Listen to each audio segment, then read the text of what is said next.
Hello and welcome to Tech Gadgets. Today I'm going to show you the Suzuki Access 125. The Access 125 is Suzuki Motorcycle India's first star performer. And before going to that, I would like to thank Sandeep Suzuki for allowing me to shoot these bikes. I will leave the phone number in the description. By that, you can contact them to purchase this Access 125. And Suzuki Access 125 is rapidly growing automatic scooter segment. In a way, the Access 125 paved the way for Suzuki's first firm foothold in highly competitive scooter market. A peppy engine, universally acceptable looks, and decent fuel economy got it quite a fan following. And however, it's been a few years since the Access 125 was first launched in 2007. A special edition Suzuki Access 125 with some cosmetic changes was also introduced in 2013, but Suzuki scooter sales were lackluster over the past year, and sales of both 125cc scooters, the Suzuki Access and the Suzuki Swiss, saw a decline. So now in 2016, Suzuki has introduced a facelifted and upgraded version of the all-new Access 125. The 2016 Suzuki Access 125 will be sold along with the older model at a slight premium, and it is still continuing until 2018 also. But next month the new Suzuki Bergman is also launching, and when it comes to the design and features of Suzuki Access 125, one look and it's apparent that the all new Suzuki Access 125 won't win any beauty contest, and it's not likely to turn too many hits on the street as well. But one thing is certain, the all new Access 125 looks big and quite handsome. It cuts out in gracious lines rather than being fashionably hip, and doesn't make a loud brass statement. And the overall silhouette remains the same as the older model, but with the addition of some new design elements. There's a new retro looking headlight with a fat chrome strip around it, and the side panels have been redesigned too, and there's the addition of a 3D logo as well as a shiny chrome exhaust muffler. And the changes are subtle, but they work well and will appeal to a wide range of prospective customers. And the instrument panel is a simple unit with a large analog speedometer and a small digital display with readouts for 2 trip meters, odometer, service interval, and a fuel gauge. The multifunction key has ignition, steering lock, and remote seat release, and overall switchgear quality is quite good. The all-new Access 125 also has a small pocket up front and a couple of hooks to hang your groceries for a bag or two over the floorboard.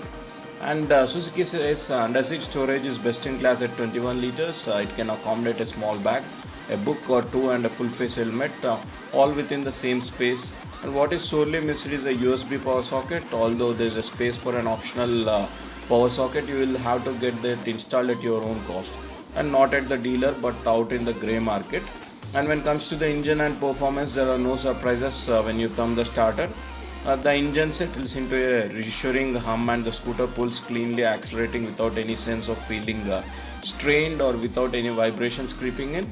The engine is a new one with SCP technology or Suzuki Eco Performance, which reduces friction among the moving parts and is also set to improve fuel economy as well. And the overall displacement remains the same as 124cc and makes the same amount of power at 8.58 bhp at 7000 rpm, but it makes marginally more torque now, and it comes at 10.2 newton meters at 5000 rpm. On the paper the figures don't seem much, but the Suzuki Access 125 impressed every time when you throttle open it, and it's not lightning fast off the block, but the scooter got enough grunt to give a sense of a strong solid performer. Acceleration is smooth and linear, and it has a top speed of 90 kmph, and while it does that, there is no vibration or protest from engine even at high speeds. Even with the pillion on board, the Access 125 pulls without giving a sense of feeling stressed. And the 12-inch front wheel and the telescopic front forks give the Access 125 superlative handling. And the variant with the front disc brake shaves off speed quite effortlessly, holding its line even under hard braking. During the disc brake is very good, and it's impatient. The tires also are very grippy, and it's impressively slight twitch of the tail, but the scooter didn't lose composure, and it's very good with the disc brake variant also. What all impressed is the ride quality. The wide and long seat is plush and comfortable and suitable, complemented by the suspension as well. All sorts of bumps are absorbed quite nicely, and I have test rided the vehicle also, so potholes and minor road undulations are taken care of without any jerks. And overall, there's little to complain about the new Access 125. Sure, there is nothing much to, because it's very good in design and everything, and it's a handsome scooter. And with understated but smart looks, and that itself will find appealing among a lot of consumers looking for a strong and stable family scooter. And the downside, if there was one, would be the seat. Even if it's quite plush and comfortable at 780 mm, the seat height isn't quite accessible for riders of all heights. And what compound matters is the width of the rider's seat. So a little over 5.9 inch could be feel flat and a ground stop lights, because I have more than 5.9, that is 5.10. But the new Access 125 also loses weight a good 10 kgs when compared to the older model as well.